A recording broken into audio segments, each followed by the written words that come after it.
So, I'm going to continue with this rant about the daylight savings time after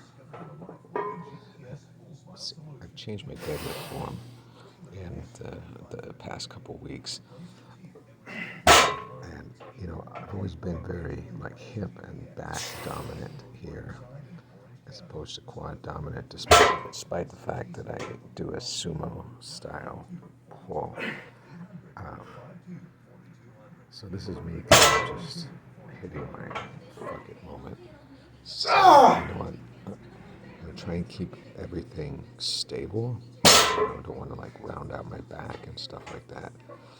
But I'm just going to do it in a way that it feels natural. And so that's what you see me doing here. And I think I end up getting 10 reps with 220. So that's up 5 reps from the 11 reps that I did with 215 last week. So I'm going to stick with that for a bit. I felt a lot my hamstrings afterwards because they were hamstrings and that were doing a lot of the work. But I digress. Back to daylight savings time. So this Civil Protection Act, they always give it such stupid names, has already passed the Senate, hasn't passed the House yet. So it says the Senate unanimously passed that bill.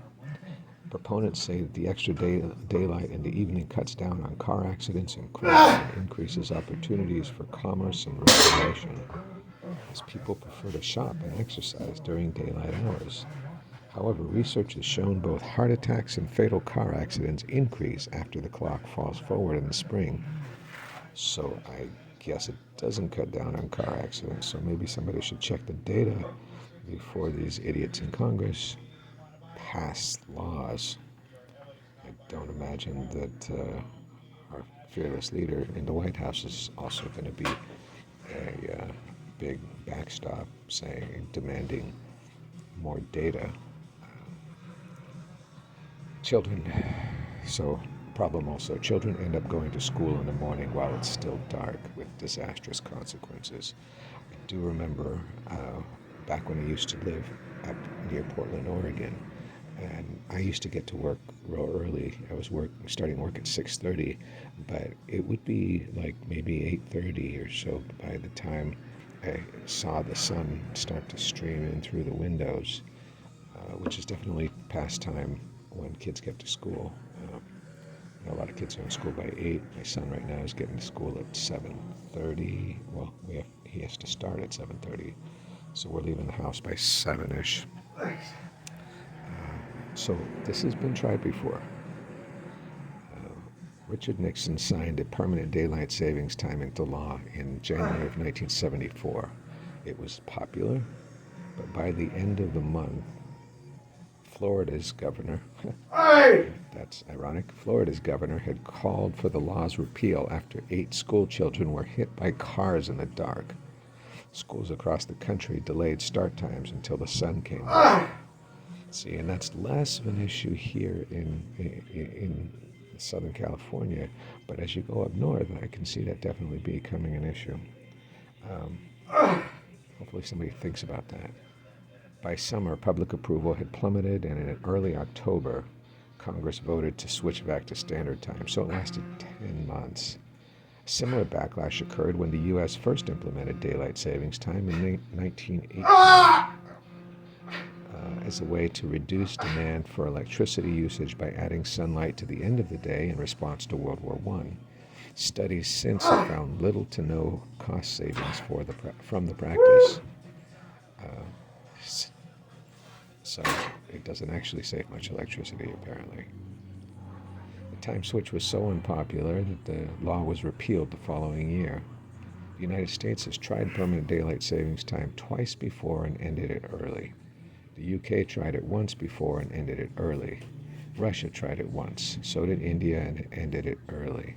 I think we should learn from history. So that was the end of the article. And I agree, they have tried it. this permanent daylight savings time. I hope they don't go that way, because just having to get out there 1 hour earlier in the winter mornings when it's cold and dark.